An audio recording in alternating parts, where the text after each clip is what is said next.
Talking, arrogant, throwing fits, ripping shit, tearing it, imperative. Then I'm killing this mic no matter where I live. These derelict rappers acting a fool, this embarrassing is flagrant. That's the nature of this entertainment, and we can't even change it. Guilty before arraignment, now the system tainted. But when we speak, they all laugh at us. And y'all wonder why I'm lacking trust. Try to fight a giant with attorneys that can back them up. That's church versus science, both sides start acting up. I'm late on my assignment, hopping up a mile high, climbing, obviously never silent. New alignment, I'm defined, cannot describe it. Used to describe it as a young graffiti artist. Before the beard, I always got carded. Hit every bar, even though my bar's been the hardest. The scars on my face, and I ain't always been the smartest. But I'll show you where my heart is. I said I'll show you where my heart is.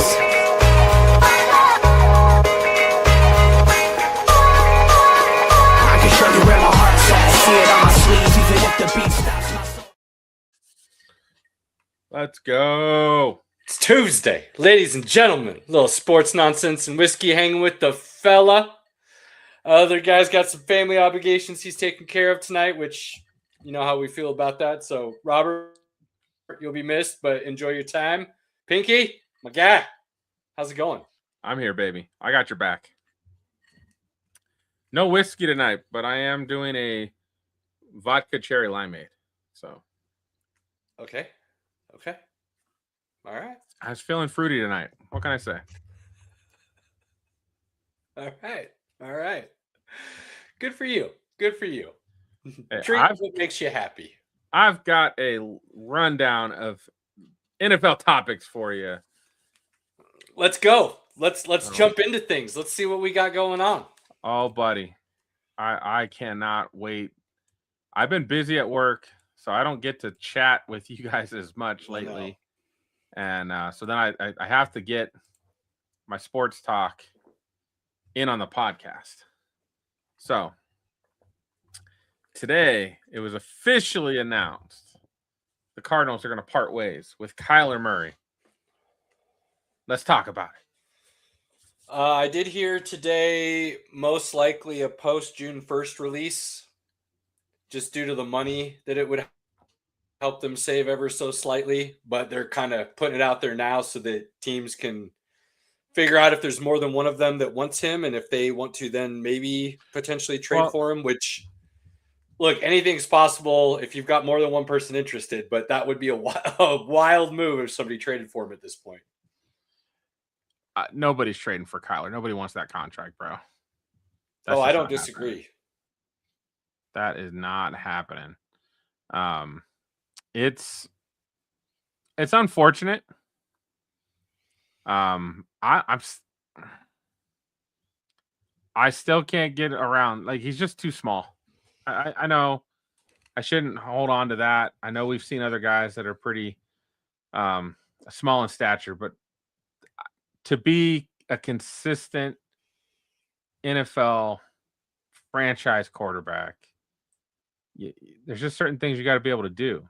I think he's got the athletic talent to be able to be a franchise quarterback. I just don't know if he's got it up here. And I mean, after 7 seasons, just hasn't really shown us anything. And it's he's being released the first day of the new league year, so not June 1st. No, that's not true yet. We'll see what happens. I think they save like $8 million if they wait till after June 1. As far as the dead Adam cap Schefter reported they are cutting him on the first day of the league year. Yeah, I heard that. I also heard on my drive home this afternoon a local beat writer for Arizona say that they're hearing the rumors now are that it's being notified to the league so that people can gauge their interest, but they will probably wait till after June 1st to save the money. So, I mean, I'm not trying to dispute what Shefty says. Dude, been doing this a long time and usually pretty accurate, but it's not like I just heard it from like some random sports talk head. He was talking to one of the national beat writers for Arizona, which I found interesting. He didn't think they'd get a trade offer, but he thinks the reason for it is to try and see if there's more than one team interested that they could then potentially drum something up. even if they had a trade offer, I feel like somebody would offer him a 7th round pick and they'd be like, nah, we're good. we want more, and they'd blow it anyways. So, like, he's going to get released. I said a long time ago at this point in time that I thought him and Tua would get cut and move on, and the teams would take those dead cap hits. Not a whole lot of people believe that would happen. But I think, like I said before, that Russell Wilson situation opened up the floodgates of what teams are going to be willing to do moving forward. If you can get decent quarterback play from someone, you might as well do it, because these guys aren't giving you that. They're giving you pretty subpar quarterback play a lot of the time. So, and unfortunately, it's not just been 1 year; it's been multiple years, and that's why it's like it's just time to let it. It's just time to end this experiment. Let it go. I wouldn't say Kyler or Tua have been subpar. I wouldn't say they've been great or played up to their contracts necessarily, but there's been a lot of things that have gone into that around them also. It's not entirely been on them. They're not. I think Minnesota would be a good fit for Kyler, for the simple fact that if they truly do want to open up the competition and possibly move on from from JJ, Kyler gives you a bit of a bridge there that you could do something with potentially with that roster. And I still think Tua to the Rams and sitting behind Stafford and potentially having the opportunity to take over for him. Because, look, McVay's going to have a run game and he doesn't need a mobile quarterback. He's proven that for the last how many years? And Tua can do exactly what McVay wants to do, which is get the ball out of your hands to the right guy. The question with Tua isn't necessarily the talent. It's, are you going to be able to stay healthy and on the field long enough for us to be able to win games and make a long run with you? I don't know if that's actually possible, because he seems unwilling to change his game in the slightest, which is going to leave him exposed. So neither guy is a bad option. They're just not great options. It's almost like the Steelers grabbing Rodgers last year. And we're Aaron guys. But we also knew that he's no longer going to play at a really high level, but he's going to be able to play well enough to win you games if you have a good roster around him. He did take him to the playoffs. I know. He played well last year. He's just not – I'm saying he's not going to be playing at that all-pro level anymore. I don't think either one of these guys can play at an all-pro level, but I think they can – similar to what Sam Darnold did last year for Seattle, I think either one of them could be able to do that for the right franchise. So they're getting cut. And if that's truly what happens and they get cut, you basically rent them. I'd sign them to a vet minimum 1-year deal. And then they prove themselves worthy, give them an extension and roll with it and see what you can do. There's not, unless you're going to be really bad for next year's QB class and make a run after whoever flies up the board out of nowhere, Dante Moore and Arch Manning, then you've got to start looking at which one of these guys can you do the reclamation project on. And that's where you're going to have to, place your bet and hope you can play it really well. Mm. Neither guy. I was a big Kyler supporter there for a while. I'm out on him now, and it's more for what you said, is I don't know if he has it between the ears in the way that you need him to. I know that offensive line was bad last year. I know they had no running game. I know he got injured. I was high on them last year going into the season. I struggle with Kyler now, but the reason I'm out, while I think he can still perform, I think there's still potential there. The reason I wouldn't go after it is because what you said between the ears, I'm not sure if he truly is that elite type of player. And like you said also, it's been 7 years in the league. We do know what he's going to give you production-wise. At his best, you're probably getting about 3,700, 3,800 passing yards, 28 touchdowns, 10 interceptions. And at this point, maybe 600 yards rushing and another 4 or 5 touchdowns. Those are solid numbers from your quarterback, but you better have a lot of stuff around him with a great running game to get the rest of that production you need from the offense. But he can't do that because he's never healthy. So, I mean, you're not entirely wrong. So, could things turn around? Yeah. Do I predict either one of them being spectacular going forward? No, I do not. Maybe I should have had an energy drink. Jesus. But I did see the writing on the wall with both of them getting released, and I don't think this is going to be an uncommon thing moving forward in the league. Teams are going to be willing to rip the Band-Aid off and move forward and just pay that dead cap hit so they can start over sooner rather than later. Another quarterback. We had Daniel Jones get transition tagged, which is an interesting way to go. Boy wants more money than Indiana thought he was going to want, and I don't blame Indiana in this situation. Well, this is the easiest way to say, okay, go test the market, sign a deal. They have the opportunity to match it. And that's basically what they're telling him. Like, we don't think you're worth what you think you're worth. Go find out. And let's see what happens. Because both sides, I think, understand that this is their best option right now. And if I remember right, the transition tag comes with a match. But I don't believe that it's just they just get the right to match it. They wouldn't get any draft compensation if they don't match it. So I can't remember what there's another one where you can tag somebody with, and if they sign with another team, you get like a first round draft pick or something. So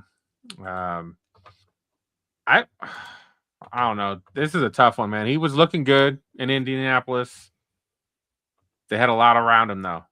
Offensive line, JT, Pittman, Tyler Warren, Alec Pierce, Josh Downs. Like, the offense was pretty solid around this guy. Made him look good.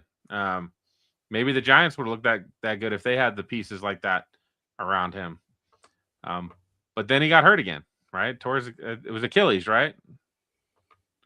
Yeah, it's Achilles. So this is a tough one. I don't know if you're the Colts, I don't know. I mean, could you get similar play from Tua or Kyler? Maybe when you got all those pieces, right? I just have a hard time paying a guy that's showed me just enough to go, yeah, you know what? We probably would like to re-sign you, but I just don't know if I want to sign you to big money either. Like, I don't think I want to give you $40 million a year. I think he's trying to get paid again. I mean, can't fault the guy, right? I mean, he tore his Achilles week 14 of last year. So the likelihood of him playing this next year is slim to none. Oh, no, he's playing. He's playing. He might be like missed the first 4 weeks, but he's young enough that he could still play. Who do you know that's come back from an Achilles injury that quickly? I mean, Demaryius Thomas came back in 6 months. From a torn Achilles? Yeah. DT did not do that. I will.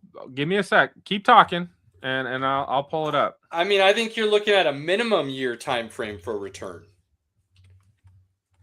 Nope. I mean, if he could do it in 8 months, that would be ready for the beginning of the season. But that even with today's modern technology and the way guys have been able to bounce back and be, I mean, Durant looking like himself at the age he is, but under a year. Aaron tried to do that and it didn't work at all.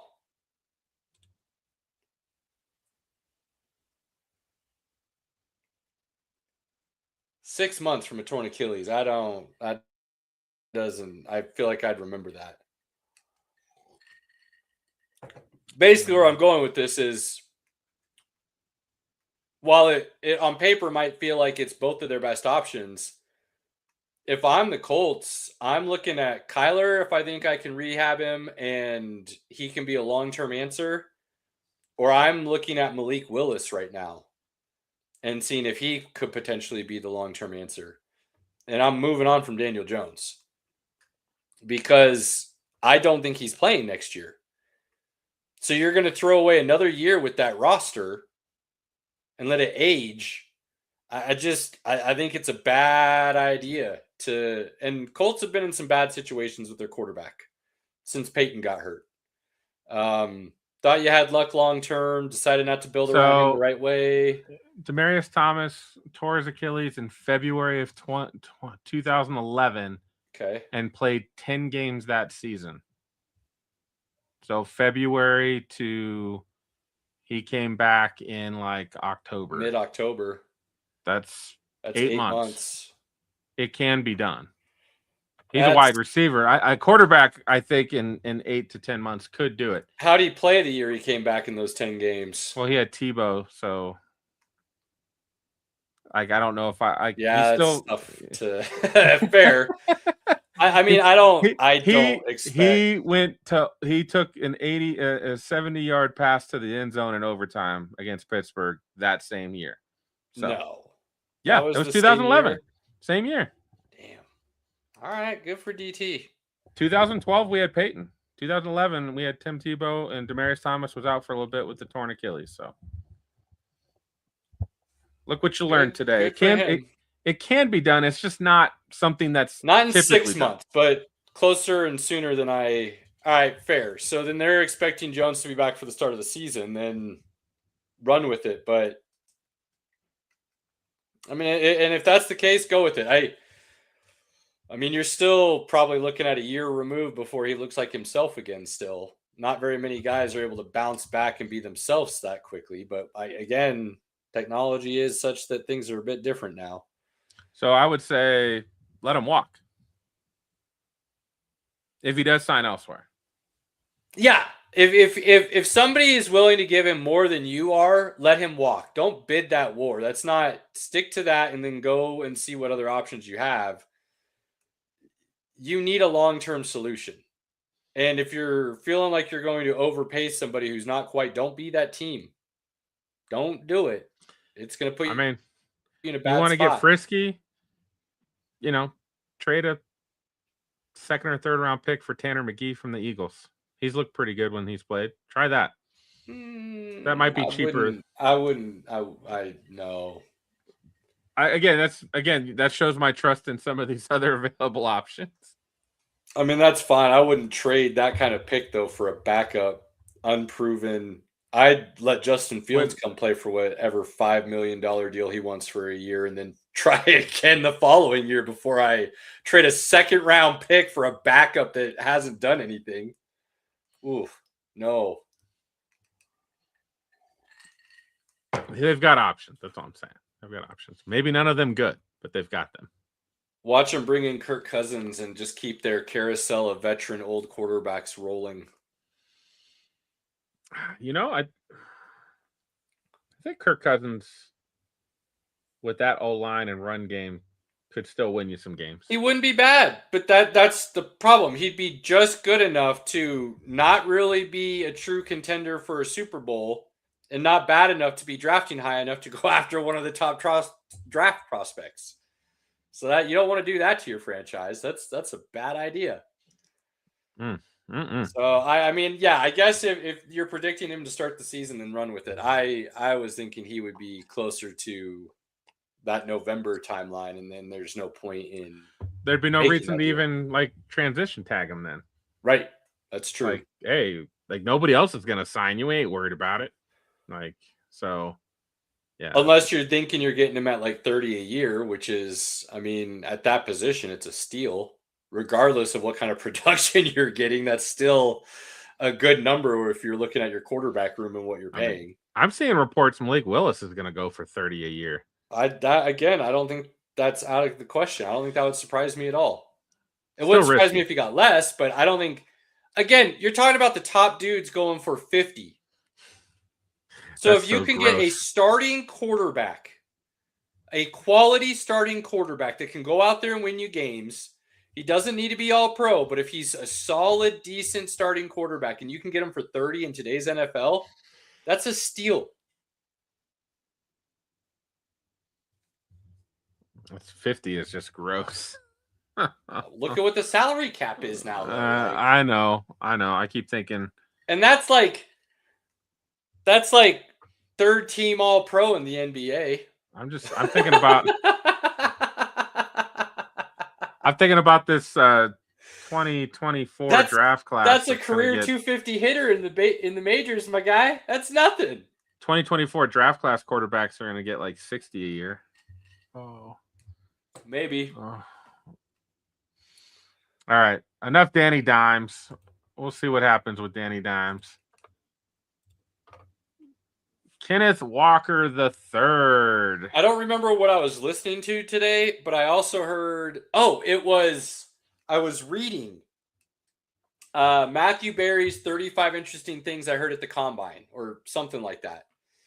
One of the things he heard was Seattle is definitely under the belief they are losing Walker, and there are rumors he heard that the Giants want to go after him strongly.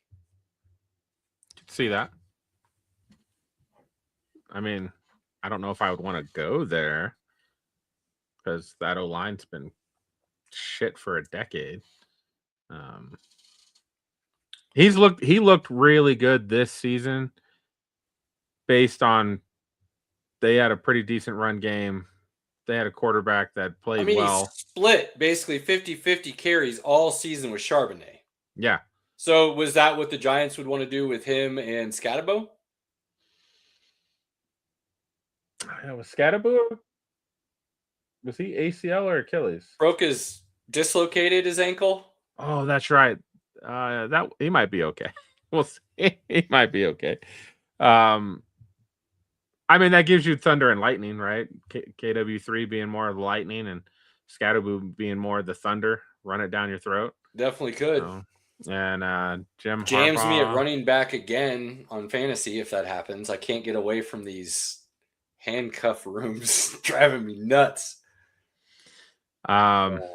Yeah, that's an interesting combination, but I feel like Kenneth Walker is a big playmaker that, you know, I just don't know what his value is. Like, how much do you want to really pay him? I don't know if he's the workhorse guy. I would say your upper third of running backs, whatever that money is, he's right on the bottom of that line. I mean, I think 12 to 15 is what like Saquon and Christian McCaffrey get. So we're talking 10? Probably 12, 10, somewhere in there. Yeah. If not more, he might get somebody that could give him the 15. One, because the salary cap's continuing to rise. And two, he does have that Super Bowl performance where he was the offense. You know what I mean? So once Charbonnet went down, he actually played really well in workhorse duties. So he can make an argument, you know what I mean? And get a couple extra on that yearly and see what happens. But I think it would not surprise me if he would want to go somewhere where he can be like the 1A and have somebody else to run with, because I think he, just based on interviews I've seen with him and the dude, he's a team guy first, I think. And he also understands that prolongs his career. He seems like he's kind of that type of dude. He knows he can still get his on the field, but having a running mate is good for everybody. I think he kind of has a bit of that mindset. So it wouldn't surprise me if he ends up in a backfield where they already have somebody that they like, and he gets to run alongside with them. You know, kind of that, who was it? Jonathan Stewart and D'Angelo Williams. Yeah. Down there in Carolina was that first true like dual running back room where you felt like both guys were the dude and they were happy about it. You know what I mean? Yeah, that was pretty awesome. They had a pretty good split. So I could see him wanting to be in that kind of situation. I just don't think Seattle's going to pay him, which is why he'll end up leaving. I think he definitely wants to stay.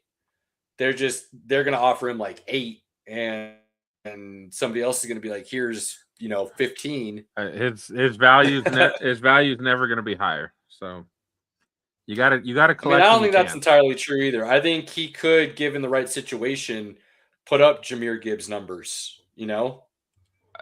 Yeah, I think he has that kind of explosiveness and potential. You got to remember, running backs usually get one big cash-in contract. And I agree. I'm just saying, in the grand scheme of things, I think he could come off and show that he's even better than what we've seen. That's all. So, while this might be his best chance to sign a big contract, I'm just saying I don't know if this is truly his peak as far as value in the big picture, if that makes sense.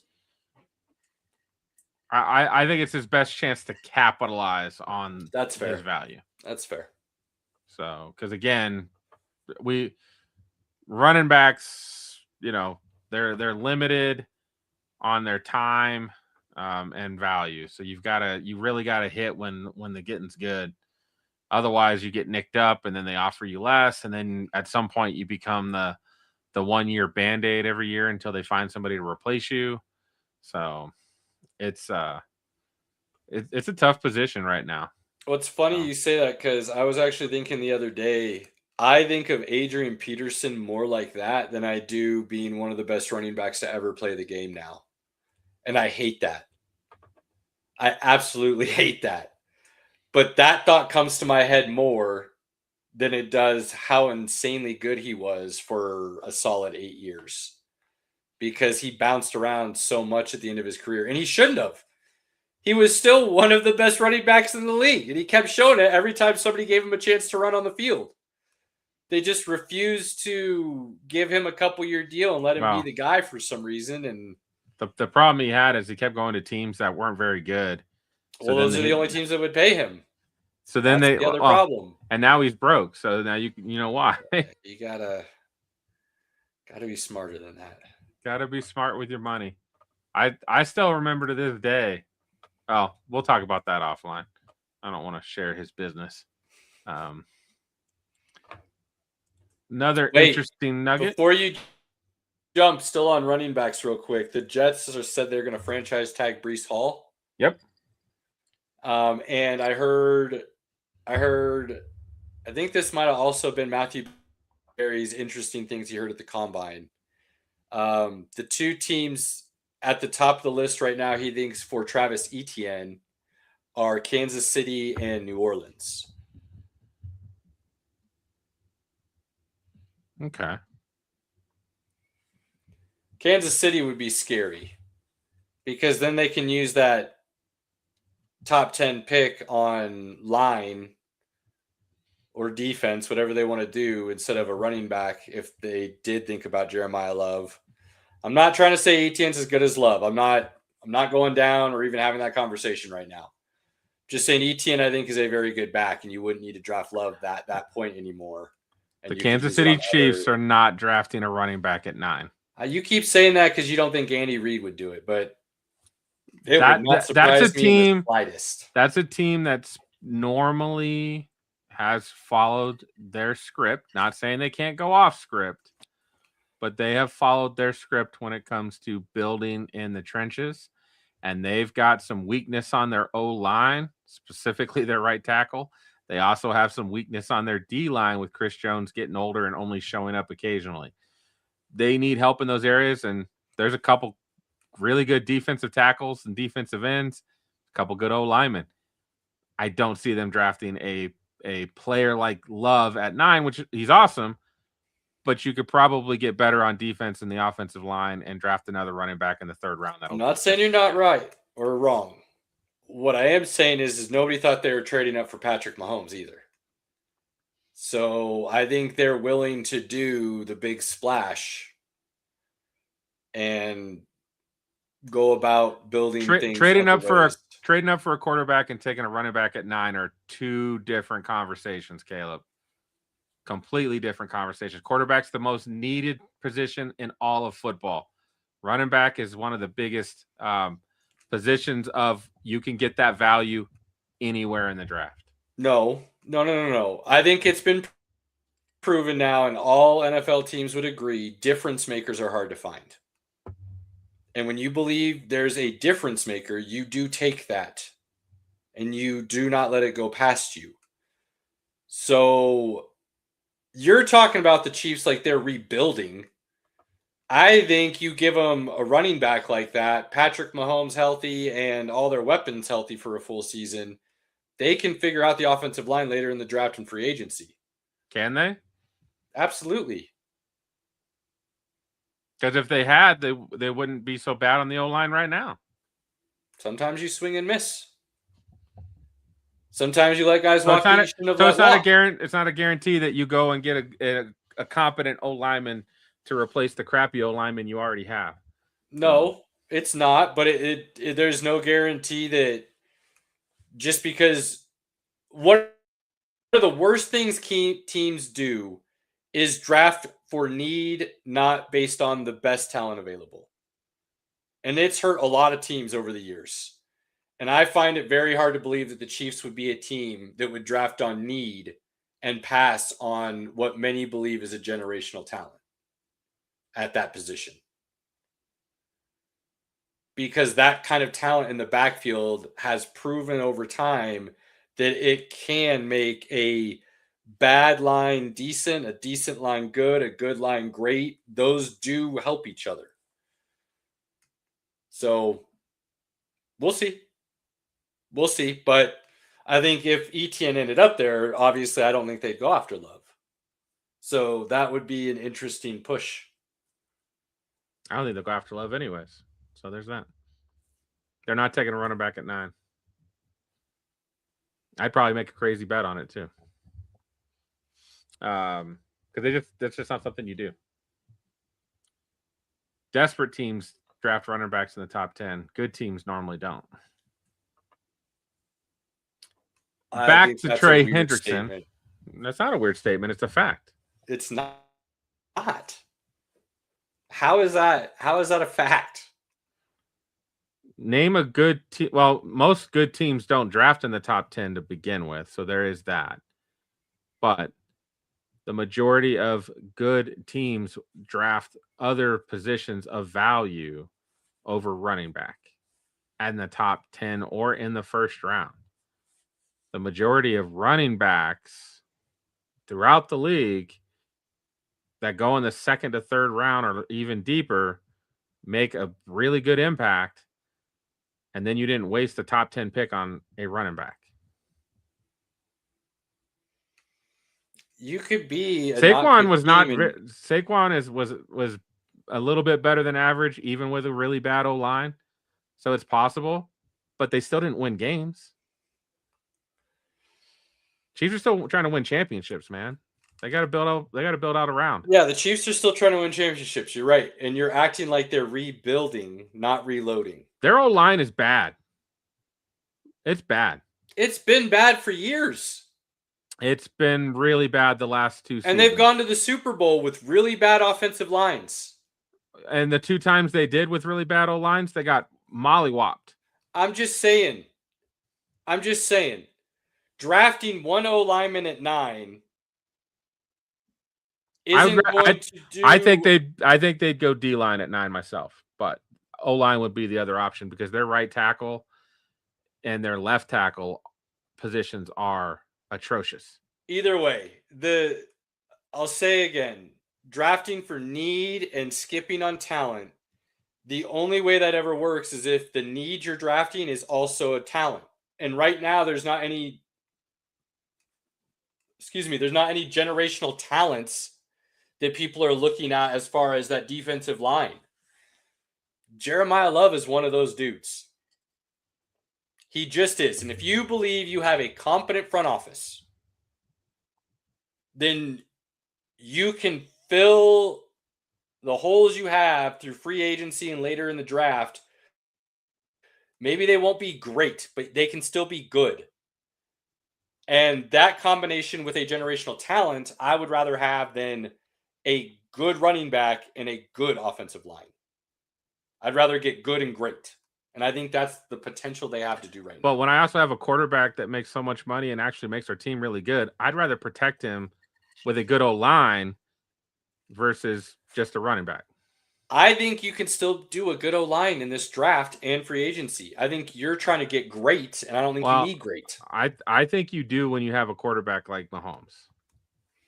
And they've drafted really bad on the O-line the last 3 seasons. The guys that they picked that were great were Creed Humphrey and Trey Smith. Everybody else has been a bust. So whatever Simmons is pretty damn good. When he plays, he is good. Well, he had some moments in the second half of the season that he didn't look great. The beginning of the season, he looked really good. So we'll see when he comes back. Rookie left tackle. I mean, they're going to have their. I think whatever. We can move on. We'll as the draft gets I tried like closer- 5 minutes ago. You wouldn't let us. So Well, I wanted to talk about the other 2 running backs that were the big names in this free agent class. well, we weren't talking about free agents yet. We're just talking about the news. Come on, man, get with it. We were talking about free agents. Every guy you brought up was a free agent. I said, well, because they're not franchise tagging Kenneth Walker. That's why it was a news story today. All right, fair. The Bengals are not franchise tagging Trey Hendrickson. You're only talking about running backs. I thought we were going to go through the names, and then you just flipped. No, Trey we're not. Hendrickson. We're I not wasn't doing. prepared. I wasn't ready. My bad. That's next week when free agent frenzy starts. Free agency goodness. starts Monday. We can talk free agent running backs on Tuesday. No Okay. problem. Okay. Trey Hendrickson is a free man. Probably 2 years too late. I think he's still got a little bit left in the tank, but his best days are behind him, unfortunately. Yeah, it seems to be what Cincinnati does to guys. Cincinnati and the Browns, as I'm kind of thinking about it. We're going to basically hold on to you and not actually pay you per se. Myles Garrett being a bit of an exception there. And we're not really going to win with you. And then if you ask for a release, we're just going to let you sit at home. And just so many bad business decisions by the Bengals over and over and over again, which, these NFLPA report cards come out and you see them and you're like, oh yeah, that adds up. Yeah, that masks what I was expecting to see. I mean, Trey Hendrickson's whole thing shows play well from the Bengals and they won't pay you. Why would you want to come play for us? We won't pay you. Yeah, if you've got options, go elsewhere. I will honestly I'd be insanely surprised if Joe Burrow continues to play in Cincinnati. I think he truly wants to win, and I think there is a sense now, whether he'll ever admit it or not, I think just his body language alone, I think is starting to show it, that he doesn't feel like there's an organization behind him that truly wants to win. And I don't think that's a dude who's just willing to sign contracts and stay at one place his whole career to try and make them good when he knows what they're really about. What happens when you take the fun out of football, right? Man, I don't understand how you can own a professional franchise and do business the way some of these professional franchise owners decide to do. It makes no sense to me. Well, this owner in particular is the cheapest owner in the NFL. I don't know if I fully believe that anymore. Arizona, I'm starting to realize, is really bad too. They're bad too. They are bad. And again, most of the bad franchises have bad owners. Some of these bad owners are also cheap and poor by NFL owner standards. By professional sports franchise owner standards these days. And I get it. You don't want to really sell your team. You love him. You love having a team and saying you're an NFL owner, but at some point. No, that's not it. They love the piggy bank that the NFL is. Your franchise will never lose you money, no matter what you put on the field. That's economics 101 with the NFL. You will never lose money as an NFL owner. You won't. And none of these dudes are willing to give up that guaranteed income anymore. Because if all else fails, every other business they own goes under. Yeah, but if you can sell for They like could put a bare minimum product on the field and they could just live off of whatever they need to coming in from the rest of that revenue. It's crazy. yeah, I don't know if there's another a sports league where a team could get away with that. The only league I think you could do that with is the NFL. It's crazy. It is absolutely bonkers to me the way some of these owners handle business. I think Trey Hendrickson, to me, honestly, if I'm Dallas or if I'm Philly, those are two teams. I know they're in the same division, but I think both in similar situations where he could come in and provide some instant help.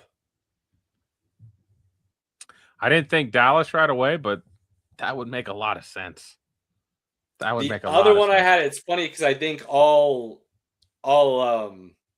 NFC teams right now, I mean, Kansas City might be one as I'm sitting here thinking about it that wouldn't be bad. But the other one I thought about right away, Pinky, was San Francisco as well. Not a bad idea. If they could keep Nick Bosa on the field at the same time, that'd be pretty dangerous. AFC, as I'm kind of thinking about it a little harder, I think those three teams popped to my head. The first is just, it feels like it would fit. Aging, they've already got some pieces there that they can help him with. Maybe Detroit is another one. But AFC, again, I keep ending up in the same divisions, which is funny, but Denver and Kansas City kind of popped to my mind right away as teams that he could come in and fill in and contribute for right away. Denver's got a decent pass rush room. Not that they couldn't use him, but I would look at more of like Buffalo, where behind Joey Bosa. Maybe, but Denver makes more sense to me because they have the cap to put him in, and he just adds more ammunition onto an already stacked. It's the same reason Philadelphia. They always they don't necessarily have the cap, but they always find ways to make room for it, and it would just be adding another weapon. And that's what it feels like Denver would be doing based on the offenses they have to go up against. Add another weapon. It's what you want to do, especially when you have the cap space to go out and spend. Definitely would want to add a couple pieces, and basically you could give this guy a 2-year deal. You could front load him and give him cash up front, and then you can cut him, and you're not going to pay much salary cap because you gave him most of it, cash. So be interesting to see. We've got quite a few more NFL stuff to talk about, so I'll start running through. We got time. Robert's not here, so I've only got one nonsense topic for us tonight. So Drew Dahlman, 27-year-old Pro Bowl guard for the Chicago Bears, announced his retirement. We haven't had one of these in a while, where a top player 1 year into a $42 million deal, calling it quits. Healthy. Was he a Pro Bowler because he was a Pro Bowler? Or was he a Pro Bowler because he was a Pro Bowler? He was a Pro Bowler in Atlanta, and then he was a Pro Bowler again this year in Chicago. Hey, you know what I'm asking, though. If you know, you know. Solid lineman. When I hear news like this, it just doesn't necessarily surprise me when it's NFL. Other sports, it takes me off guard a little bit, but the NFL is vicious, man. Football in general is vicious. So if you grow up playing football at a high level like some of these dudes do, the toll that takes on their bodies, especially linemen, and being in those trenches, like I've seen interviews with some dudes who retired early specifically because they went to some NFL dinner and they got introduced to some old ass lineman from the 60s or something who was in a wheelchair and completely broken. And they go, "Oh man, what are you, like 95?" And they're like, "I'm 52." And it's like, and they look at that and they're like, "Good, man. I'll do my 6 years and then I'm out. Or if I feel my body change at all, I'm out." Like, I just, when it comes to football, it never surprises me. Like when Andrew Luck, I feel like I'm the only one that when Andrew Luck announced his retirement, I wasn't surprised. I was like, "Yep, that adds up. Totally makes sense." I'll bet you he's going to say because his body can't handle it anymore. He's not going to come out and say they screwed me and didn't give me a line to protect me, but you know what I mean. I think the body and his love for football had gone. Well, Andrew Luck specifically, yes. The Colts took everything away from him. And I don't care. Anytime I hear a Colts fan go, "He quit, he's a quit," I can't keep my mouth shut. I think that's the dumbest take you could possibly have with that situation. Now, and I can respect the decision. I think it's been a little while since we've seen a guy who's maybe in the top 10 of his position retire early without injury concerns. It's not like Luke Kuechly retired early, but he had injury concerns. Right, he had multiple absolutely. The concussions and everything else. Patrick Willis kind of retired early. But I'm not surprised. Like, it's like, oh damn, okay. But it may, like, at the same time, I get it. Like, I get it. I'm just not. It's never going to take me back. Hurts Chicago though. That's a team that, it's not easy to replace pieces like that, and they desperately need that line as solid as possible to take that next step. So it's going to be interesting to see how they replace that. Right. Then we had a couple trades that went down. And this one went down a couple days ago. I thought I'd highlight this one first. So Jermaine Johnson of the Jets, who is a former first-round pick, had played under Robert Saleh, had gotten like 10 sacks, one of his best seasons. He has had he did have a down year last year, and I think the year before he was hurt. Leave the Jets and live up to expectations. That should be the motto of every player in that organization. I believe he will. Yeah. So the Jets gave up a pretty darn good pass rusher for a guy that plays 30% of the snaps.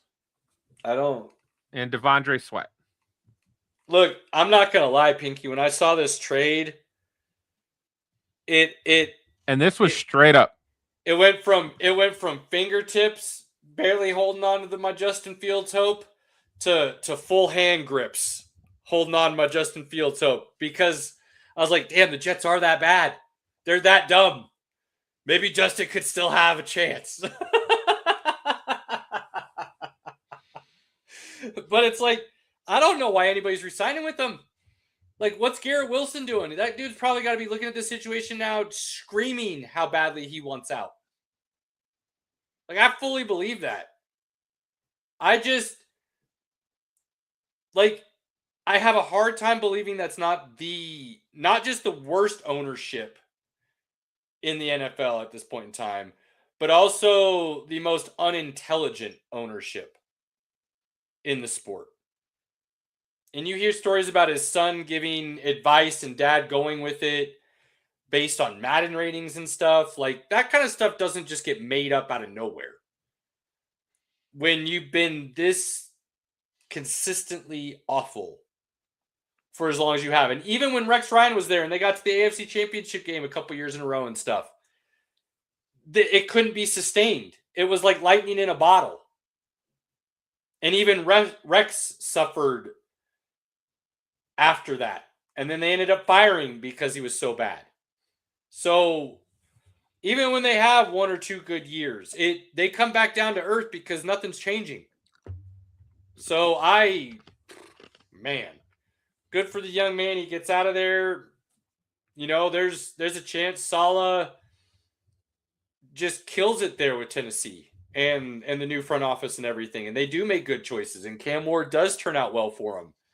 And they roll. Making deals like this isn't going to help the Jets, though. That's for sure. Yeah, this deal makes no sense for the Jets. I do think Jermaine was coming up on his contract, so I guess if you're looking at it at that, like, well, we weren't going to re-sign him and give him that big money. I guess it kind of makes sense, but at the end of the day, you still gave up a pass rusher for a guy who's going to play 30% of the snaps against the run. That's weird. So interesting. And then we had the big one. Sonic and Knuckles has been split up, with Knuckles being sent to I forgot where he went. Houston. Oh yeah, Houston. Which Houston, they traded a couple O linemen last season. They've traded 2 O linemen this season. And a pick. And 2 picks. They got Montgomery, and they gave up an O lineman, Scuggs, and 2 picks for Montgomery. I think Detroit went, and unfortunate for Montgomery, but Detroit went, oh, damn. Yeah, we don't need 2 running backs. We just need Jahmyr Gibbs. It's nice to have, but Montgomery was like... But yeah, they go, we've got some guys on the roster that can go fill in a couple downs here and there. We don't need somebody to take those kinds of reps away from Jahmyr Gibbs. That's what David Montgomery getting hurt at the end of last season did. Now, for Houston, how are you going to get your lunch stolen from you?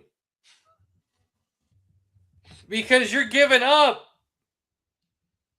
And even if you weren't going to start those linemen, any depth of offensive linemen in any way after what you went through last year should be top priority. So even if you were going to keep them on your practice squad, they were more valuable to keep for you than going after a guy who's not a high-end starting running back in the league. David Montgomery's a solid running back. He's not worth what you gave up for. You need an explosive running back in the backfield. Not a guy that's 3 yards in a cloud of dust kind of thing. I need a little bit better than that, but... You know what I mean, though. Like, this isn't somebody who you're going to feel like can take over a game. He's not known for big plays. Can he break off 15-20 on a somewhat regular basis? Yes. Again, he's not a bad running back. You know, I'll say 4 yards in a cloud of dust. So you can give it to him 3 straight downs and he'll get a first down for you. Like, he is that kind of guy. Not something I would have traded for. They must be praying that they can sign some O-linemen in free agency. Especially when the running backs that are coming open on the free agency market are what they are. You would have had more luck trading for an offensive lineman than you would have doing this route. It's just a weird move for Houston. Most people don't trade O-linemen. You know what I mean, though? Like, I'm just saying, like, trade 2 bad offensive linemen for 1 average offensive lineman. If you're going to give the picks with it, like, what are we doing? Yeah, Texans take some dart throws on 2 offensive linemen with those picks and see what happens. There's just better options. It's still Nick Caserio is the GM there. Like, you had an offensive line that was bad. You've got CJ Stroud at a point now where he just he's a different dude. He's a different dude. And at the end of last season, by that playoff game, he was playing with zero confidence. Zero confidence. Because he couldn't trust that he'd have the 3 seconds to throw the ball. It is crazy. So, yeah, this trade made no sense. I am still shocked by it. Good for the Lions. I mean, you were starting to reduce Montgomery's role to begin with. So they can take one of those picks and replace him if they want to. And they need some alignment. They did lose. They did release Graham Glasgow, who started guard and center for them. So they've got some rebuilding on the O-line to do as well. So that helps out. And Ragnow retired? Ragnow had retired last year, tried to come back, but was still hurt. He couldn't pass his physical. Yeah, that's what it was. So, and then moving on, offensive line, so they did well by themselves, I would say, in Detroit. They got some good help. Even if those offensive linemen don't turn out to anything, those picks I think are totally worth it. I mean, it's like a 4th and a 7th, and they got an O lineman for depth. So that all helps for a guy that you're not really using and you kind of wanted to stop paying anyways. The NFL scouting combine. I don't even know who this is at quarterback, but this is one of the better graphics I could find. Is that not Ty Simpson? Is it? It could be. I don't. I've only seen him with an Alabama helmet on. Yeah, so. It might be Ty Simpson. I mean, it wasn't Fernando Mendoza, because he just walked around and said hi to everybody. Yeah, he's got no reason to go out there and throw. Or... So let's talk about that for a sec. Who's that stupid quarterback from Vanderbilt? Diego Pavia. That guy. He was talking mad Looked shit. pretty good in the Underwear Olympics, didn't he? Throwing them bombs 40 yards on a dime. Oh, my goodness. Moving up the draft boards, Mr. Diego Pavia. And then they had to throw some shade at Mendoza for not doing anything. And I'm like, bro, you know damn well if you already were going number one, you wouldn't be out there throwing either. Let's not, let's call a spade here. Like Mendoza, there's nothing for Mendoza to do. Like he doesn't even need to have a pro day. No. Like I wouldn't. I guess the only reason to have a pro day is if there's a couple wide receivers or running backs that are going to get drafted. You go out there, you throw them the ball. He's already said he's going to hook his dudes up at the Indiana Pro Day. That's probably the right thing to do. But he doesn't really absolutely need is, to do because anything. it can't make you look bad. It doesn't even matter if he looks bad. If he had a bad day throwing the ball, they'll just say, "Oh, he just had a bad day." He's still going number one. Like the Raiders are drafting him number one. Like that is what it is. Yeah. So I think I saw, and I'd have to go back and look to see if it actually ended up being such, but I saw that every quarterback in this class that was invited to the combine said they were going to throw except Mendoza. He was the only one. That's so unique. Unique. This just happens to be a class that like we don't know enough about any of the other guys. They all have so many question marks of whether they could be competent NFL quarterbacks. They all needed to throw. That, most years, I think last year it was just Cam Ward for the most part. Because Shug went next to New Orleans in like the third round. Shador didn't go to Dart went. Sorry. Dart went 25th. So normally there's two quarterbacks. They throw, they don't throw. 2024, again, we had 6. So again, that's a little bit different scenario. Most of those guys did throw. Caleb didn't. I think Caleb and Jaden didn't. I think Drake did. Drake, JJ, Bo. I pay so little attention to the Underwear Olympics, to be perfectly honest with you, that I really don't care. I honestly believe that anybody that uses anything from this event to use as part of a reason for or against drafting somebody is foolish. Well, Caleb, one thing that I know we always agree on is typically the tape doesn't lie. Right. Now, wait, let me back up. I will say that there is a good aspect to the Underwear Olympics. Everything I said is related directly to the physical aspects. I do think there is quite a bit of benefit to these guys going through all of this and then having to go do, 30-second interviews, shotgun interviews with teams and stuff. That is what I would be using if I was a team for my evaluation. How did you handle that? How were you able to process information and then deliver it back, given those high stress situations and constant movement? That I would take a lot from. And you're doing that for physically on the field with measurements or 40 times or throws, or I would throw all that away. But the interviewing process and how they interacted with people, that I would be very interested in. Ooh, that is important. And I think after you work out and then you're out doing interviews for hours, how do you respond? Yeah. How do you stay sharp? That I would find interesting. Are you still the same character guy after, hour 3 that you were hour 1 of those interviews. So, let's see. So there were 3 guys at the combine that, again, I still think they were top guys before they went to the combine, and they're still top guys after the combine. Sadiq, biggest mover. No, he was already number 1, but he was already being. Some people have him going top 10, anyways, before the combine. This is Sonny Lyles. I think it's Lyles, right? Styles. Sorry, Styles, like AJ. Sonny Styles and his brother Lorenzo were both at the combine, and they both did really well. Sonny is the guy that's got the biggest upside. So, a lot of hype about Sonny Styles this weekend. DBs that weren't getting talked about a whole lot until they ran really good 40 times. He's a linebacker. Sonny Styles is a linebacker. Caleb Downs is the safety from Ohio State. I know Caleb Downs is a safety. I thought him and his brother were defensive backs. No, Sonny Lyles is a linebacker, man. Look at that. That dude's stacked. He ain't no corner. Okay, whatever. He ain't no corner. Come on, He Caleb. ran a fast 40, he moved up, and people are talking about him more all of a sudden.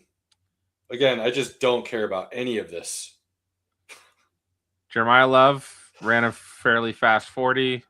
Again, was already the top running back. But I think it started to be like, okay, like this guy has got something. I mean, you just got to pop on the tape and you can tell he's got something. And then, as you mentioned, Sadiq. Sadiq has already been talked about as the best tight end in the group.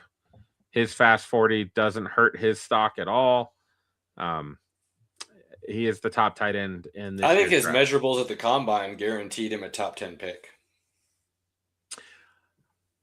That's what I think happened with him. That's why I said the biggest mover. It's possible. It's possible. I think 10 to 20 is where the first tight end should go. And I will take it a step further.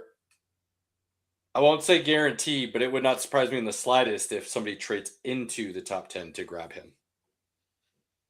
That is very on the board. And one of them I see as a potentially being an AFC West team. Are you saying the Denver Broncos? They did meet with him. I'm not saying that as a homer. This is something that based on a lot of different things I've heard, I know they're very unhappy with the production they got from that room last year. They want a more explosive weapon. I think what he did at the combine had a lot of people drooling. And I think the Broncos are one of them. I think their cap space and being willing to make some moves, which they've already shown they're willing to do with other trades. They are one of a few teams that popped into my head. I'll keep the other ones for a little bit later until after free agency. But yeah, I think the Broncos are one of them that I could see jumping into the top 10. And that's all I had for the NFL. We are done. We are done. We made it. Solid. What else do you want to talk about? Go for it, buddy. What do you want to talk about? I did all the NFL topics. On the NBA front, I think there are a couple interesting scenarios kind of playing out right now on both sides of the Mississippi, if you will, Western Conference and Eastern Conference. I think the East is wide open. Wide open. Detroit, Cleveland, New York, or Boston, I think could walk out of the East. I think the thing that could tip the scales the most and make things far more interesting than they are right now is whether or not Jason Tatum really comes back. And if he does come back, how quickly can he ramp up to a point where he is, even 75% of Jason Tatum is a huge add to that Celtics roster right now. So I think that is the biggest question mark hanging over the Eastern Conference. I think right behind that would be the fact that I think the Knicks are starting to show people to an extent that they have a bit of a switch that they can turn on and off. And because Tibbs isn't the head coach anymore, they're not going to play night in, night out as hard as they possibly could, 48 minutes a game. They're going to take some nights off, unfortunately. That can hurt you, and you may not get the best seed, and then you get a bad matchup, and then things can go south really quickly. It could also help you, and you could have, more rest and more health going into the playoffs for those battles and those 7-game series. I think that would be the second question hanging over the East right now, is if whether or not the Knicks really do have that switch. And if they have that switch, looking at them potentially coming out of the East would not be much of a stretch at all. Cleveland, we kind of had them being the dark horse last year. I don't think the Harden trade really moves the needle that much, and I don't think they took the step or the jump like I expected them to. So could I see them winning the East? Yes. Do I expect them to win the East? No, I'd have Boston and New York ahead of them. Detroit, I would actually probably have ahead of Cleveland right now as well. I like the Durant-Cunningham combo more than I like the Mitchell-Wade-Mobley combo. So see what happens there. Out west, Denver's got to figure their shit out. OKC is still the favorite. I said I think OKC and Denver are the two best teams in the league. I still believe that. But the way Denver's been playing since Jokic returned from injury has been sloppy at best. And they got to get their stuff together. They're still missing a couple key pieces from injury. I believe they are a team that could turn on the switch, so I'm not concerned. I'm not worried. But it is something that they need to address. So right now, they are not in a good spot. At the moment, they are the 5th seed. Yeah. With that loss to Minnesota, it dropped them to 5 because they were tied and they had the tiebreaker. And their kryptonite is Minnesota. I've not seen them play a really good game against Minnesota. Minnesota just seems to have their number, man. They had Minnesota beat. They were up by 20 in Game 7, and they decided to take their foot off the gas. That was on them. That's 2 years ago, though. I know. Last year, they lose to Game 7 to the defending champs with a depleted roster. I don't think the Nuggets have a kryptonite. They are their worst enemy right now. So I don't buy that Minnesota has them, their number, or anything like that. That's not a team I want to play in the first round. I don't want to play any of the top teams in the West right now. But that's where I'm getting is, while I believe Denver is one of the 2 best teams in the league with OKC, OKC is still playing consistent basketball even with their injuries that they've had. Minnesota is regular season. They look like they just don't care. And then in the playoffs, they try to turn it on. I still don't trust their bench to be consistent to come out of the West at this point. I still think Rudy Gobert is a liability more so than he is a help come those pressure situations. Look different this year to an extent. See what happens in the playoffs. A lot of people are high on San Antonio all of a sudden. I don't. I think right now what you've seen a lot in the past. A young team that can play 48 minutes a night, 82 games a year, and go out and do that more often than not than veterans that want to kind of wait and rest and come playoff time. San Antonio does not really have a bench. They've got some decent pieces starting in Wemby. They're still a ways out from being a true contender. Come playoff time, 7-game series, I still think Wemby can get pushed around. If you're willing to get physical with him, a 7-game series is not going to go well for Wemby. I think he'll still get his, but I think there will be frustrations that come with it. And I think you look at what OKC has in the front court with Harkenstein and Williams, they can push him around. You look at what Denver has in the front court with Gordon and Jokic and Valanciunas, they can push him around. You look at what Minnesota has in the front court Reed and Julius Randle, and to an extent Gobert, they can push him around. That's going to be an issue for the Spurs. Houston, I think they just aren't quite sure what they need to do. And Durant has come in, and now he's leading the boys and going out and getting 35, 40 a night, and that's not going to be a winning formula for them. So OKC looks like the front runner again. Let's see what happens. I'm not counting any of those teams out, and I think if I had to pick in a 7-game series any of those teams versus any of the teams in the West, I would still have, any of the teams in the East, I would still have the West as the favorite, outside of if San Antonio somehow came out on top. And then I'd have to look at the matchups and see what we're discussing. I think I'd pick San Antonio as the favorite. I think I'd take all 5 of the top teams in the West over any of the Eastern top 5 right now. The Knicks are a team that showed that they can push Wemby around. They did it a week ago. No, they didn't do it tonight. But I was just talking about, you weren't here for it. The Knicks are a team that now that Tibbs isn't the head coach, they're going to take nights off. They have a switch that they flip now. And whether they can do that consistently in playoffs will be another story, but they're flipping switches right now. They're not playing all out every night. So it's a little bit different. The Knicks weren't playing the Spurs. The 76ers were. Oh, well, then that's even different. But that's still, why I think the Knicks have a switch they can flip on and off right now, and that's kind of what they're doing in the regular season.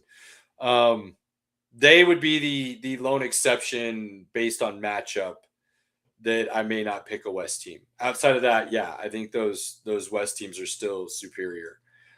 Below those West teams, and I've got I've got OKC, Denver, San Antonio, and Minnesota on their own tier. I actually have Houston right below that, and then it's everybody else below that. So yeah, buddy. See what happens. But we're 20 games left. 25, somewhere in that ballpark, I think. No, less than 25. I don't know where everybody's at, so I think the range is like 20 to 25. Most people are 20 right to 22, around, maybe. Yeah, 20. Like the Lakers have played 50 games, so they've not. I'm sorry, not 50, 60 games. So they've got 22 left. So you're probably 2022 for most teams.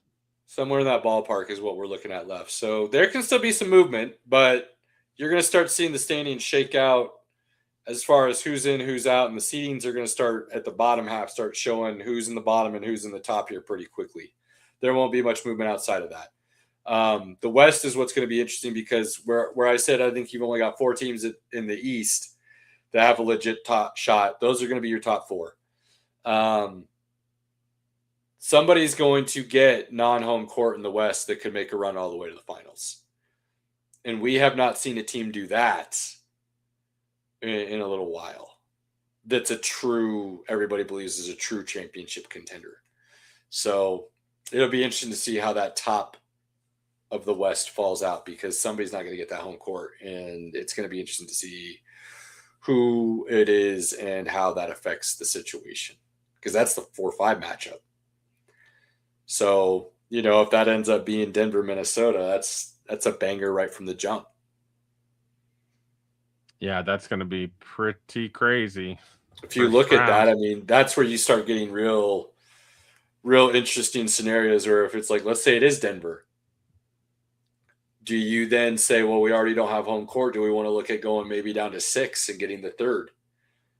Maybe that gives us San Antonio. Maybe that gives us Houston. Do we like that matchup more than we do Minnesota? So you start seeing some gamesmanship in those situations, whether teams want to admit it or not, and they definitely play those scenarios out. So the NBA is going to start getting pretty interesting here. I think right now the MVP is all but shored up with SGA winning again his back-to-back. I would be amazed if he doesn't. The only way that happens is if he gets injured again and he misses the games. I think Jokic can only miss one more game. I think he misses it at some point. I would be surprised if he doesn't. If SGA misses enough to then be out of the running as well, it would not surprise me at all if Cade Cunningham jumps to the top and Jaylen Brown goes right behind him because of what they're doing for their teams and where they're at. So something worth keeping an eye on. But SGA's I think he can miss 9 more games. So given how many games are left, I think he's got enough of a buffer there that he should probably run away with the award from here on out. Yeah, for sure. Unless the Nuggets go on some crazy, they win the next 15 games in a row or something like that, and Jokic is the main point of it, then he could jump back into the conversation. But yeah, like I said, I think he misses at least 1 more game, which would completely remove him from the running anyways. So SGA is to lose at this point. Yeah, unfortunately. I just hate watching Thunder games at this point.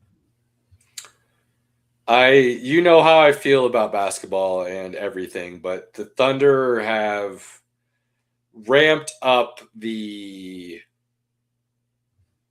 defensive intensity, if you will, to a point where they are taking advantage of and fully embracing that kind of villainish role. And I think it's going to hurt them come playoff time. Fingers crossed. What else we got? We got 14 minutes left, Caleb. 2 topics. Oh, okay. One I'll mention in passing because I still don't quite know how I feel about it being its own little thing, trying to be like the World Cup. But the World Baseball Classic is about to kick off. I cannot remember when the first games start. But Team USA is loaded. Like, years past, you look at it and you're like, yeah, some of these are really good rosters. USA is loaded this year. It's absurd when you look up and down that lineup. Like, it's ridiculous. It's going to be them in Japan in the finals, and I would be amazed if USA doesn't come out on top this year. But baseball's starting. Obviously, spring training's already going as well. So that'll start ramping up. If you're looking for some baseball, World Baseball Classic will be worth checking out. So I would recommend that. The way the last one ended was epic. You had Ohtani pitching to Mike Trout when they were teammates still at the time. Bottom of the 9th, I think there were 2 on. USA was down 1. Like, it was like a legit one of those bottom of the 9th, full count, down by 1 kind of scenarios. And Ohtani struck Trout out. So pretty epic stuff. I think it'll be worth watching. Go check it out. Nonsense, Pinky. I've only got 1 topic. We could have made some stuff up and then debated it, but I think those are more fun when there's more of us here. Some big news did go down this week, though. Netflix basically pulled their offer, if I'm understanding things correctly. They basically said, we're out. We don't want to do it anymore, which means WB will be owned by Paramount. So the hostile takeover worked. And I know Robert was very happy about this. I am very much I think I slightly lean like 50.1% on it being bad. And that's because I know Robert hated it because Netflix would have ruined theater going and the theater experience would have completely changed. And I don't think that's a bad thing. But I am not a theater per se loving guy like you and Robert are. The reason I think this is bad is because it keeps the monopoly. And there's like 3 or 4 major corporations that own all entities in media now. That's it. There's not much of a diversity. And I think Paramount acquiring this only inhibits the ability for art to truly flourish. And I don't truly believe that, but hopefully you get the generalization of the point I'm trying to make. I mean, let's just be honest, man. In like 5 to 10 years, there might be 1 theater in town. Like, movies hit theaters, they're there for 3 weeks, and then they're in streaming like 3 weeks later. Like, streaming services are where it's at. What I what I hate about everything is that I feel like the streaming services pay big money for production of films, and then the films aren't as good as they are for the ones that go towards theaters. Like there's just something missing on any of it, whether it's story, whether it's production. I don't know. Comedies. You don't even get comedies in theaters anymore. Most of them are straight to streaming. Period. Nah, the Me Too movement and everything that followed after that with being too PC, and that killed comedy for a long time. It feels like it's coming back now. Feels like it is back now, but you haven't gotten that good comedy movie back yet. No, I mean I've seen a couple that are funny here and there, but nothing that's like, oh my god, that's so funny. No super bads, no, uh, old school Wedding Crashers. We don't have good comedies, but this deal should be fine. Like I think Netflix just pulled out at the point that it was just going to cost too much to complete the deal and go ahead and let Paramount do it. I mean, eventually, all these streaming services are going to have to start buying each other out, anyways. Eventually, Does it say anything about the entity that is WB and all their IPs, that maybe they're not as valuable as people once thought? Do you think there's any thought in that is part of the reason Netflix pulled out? Because they're like, look, we know, DC is major, right? Lord of the Rings, everything else that comes with it, major, but we don't quite think that we're going to be able to recoup our money based off of these anymore either. Do they see a switch to more original content, maybe? Like, do you think any of that has to do with them? Not just the fact that Paramount continue to hostily take over and raise the prices and stuff. Do you think there might be some thoughts of maybe the content isn't quite worth that cost? I mean, I think there was a line. Create our own, and we don't need to spend for that. I mean, that's been kind of their model for a long time, anyways. This would have been something new for them, of where they would have owned a lot of IP. I mean, obviously, if you talk to any of the guys that go and we pitched our movie to Netflix, we pitched it to Prime, we pitched, you pitch it to all the studios, and then they pick and choose which ones they want to put money behind. I just think Netflix had a number, and they knew, hey, if we take this deal on at those numbers, we're taking on a lot of debt that we don't know if we're going to be able to recoup that and then be profitable. Right. And again, at the end of the day, that most of these companies have shareholders and stockholders, right, that they have to answer to. And if you ain't making money, stock prices plummet, and then that's bad for everyone. So we'll see. It doesn't hurt either way. Again, I still think as a theater lover, I still have a feeling like a lot of theaters will be out of business in the next 5 years, as it is. I went and saw a movie. Robert and I went and saw that Crime 101. Good movie. We went to like the 9:00 showing. There were like 5 people in the theater on a Friday night, on opening night, opening weekend. That's just not good. I know it's kind of doesn't make it really worth it anymore. Right. I only go because I pay $25 a month for a movie pass that I can go see, 3 movies a week. Right. And even now I'm not. I probably will use it more in the summer, but right now I'm seeing maybe one. Hasn't been a whole lot coming out here recently either, has there? Nope. So I want to see full circle moment, and all the streaming services end up being just a channel on cable. And then that way I can sit right where I started and never have to leave. But then my goddamn last channel button works a whole lot better, and I don't need multiple screens on at the same time to watch what I'm trying to. Oh, that's not happening.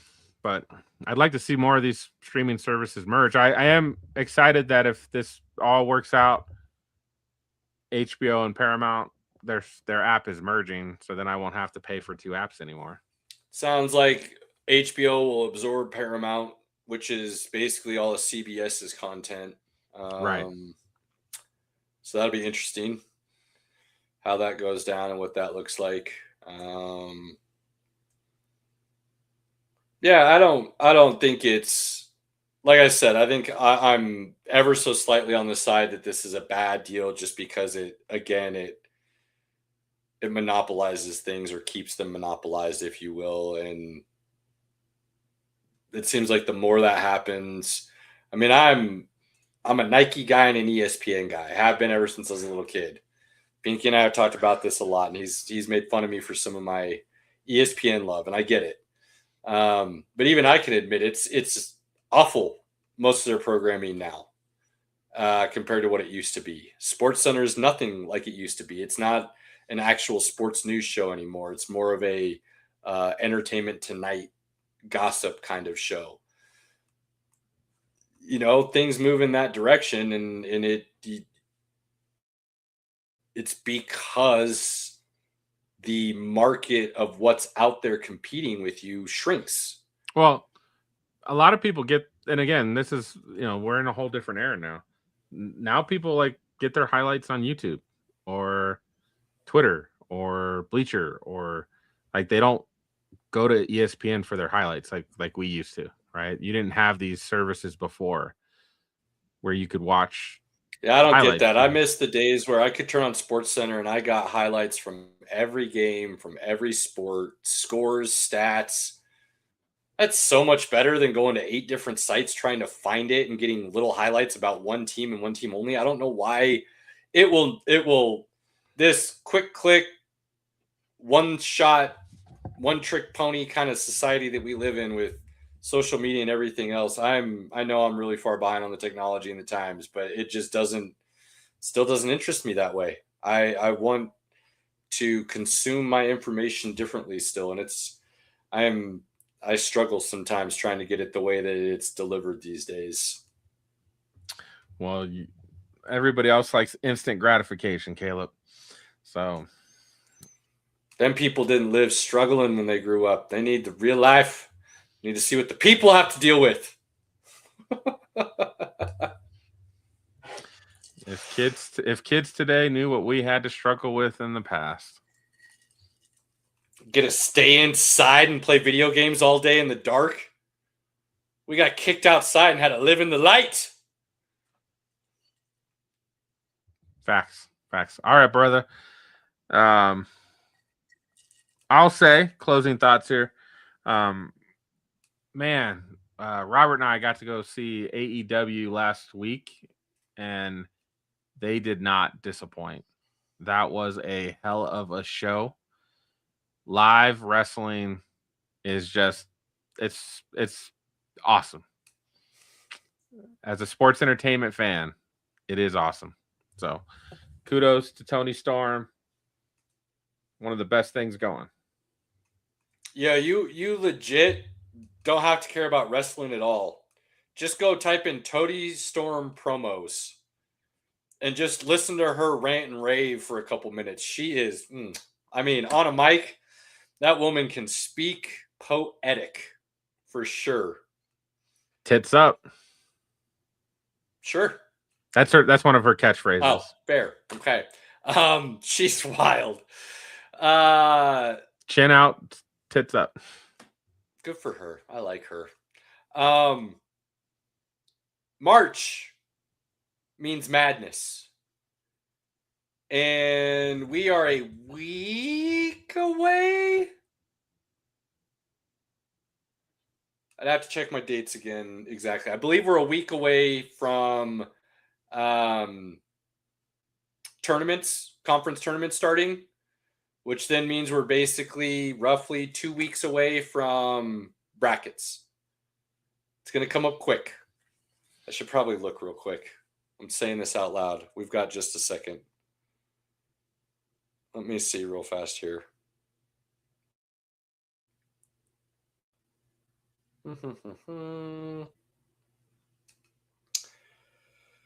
Oh, when do the tournaments start?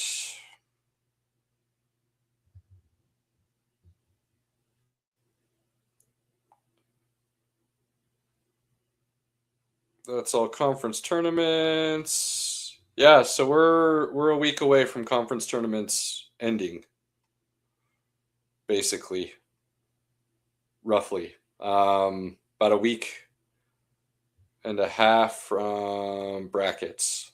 So it's going to happen quickly. This Sunday the 15th is brackets. Sunday the 15th is brackets. So a little under 2 weeks from March Madness getting its announcement. Which, I mean, best tournament in the world. It's pretty fun. And I do mean even better than the World Cup, and I love the World Cup. But you get single elimination, Cinderella, it's hard to beat that. It's very hard to beat that. And anything that gets any type of a series or round robin that allows you multiple chances to keep yourself alive automatically gets a little bit of a check mark in the cons when you're comparing to the NCAA tournament that is a 64-team one and done style elimination bracket for the best there is. So I'm excited. On that note, just like Robert did this evening, if you have that opportunity to spend that quality time with your inner circle, loved ones, family, friends, whoever you may consider that to be, take advantage of those moments. Jump on them, cherish them, and never let them go away. If you support us in any way, if you found us and liked anything you saw, if there's anything that we can do better and you're still wanting to support us, please hit all the buttons. Like, follow, share, subscribe, anything, all of them. We appreciate it more than you know. We truly do. If there's anything you want to talk about, as always, hit us up. Until next week. Peace.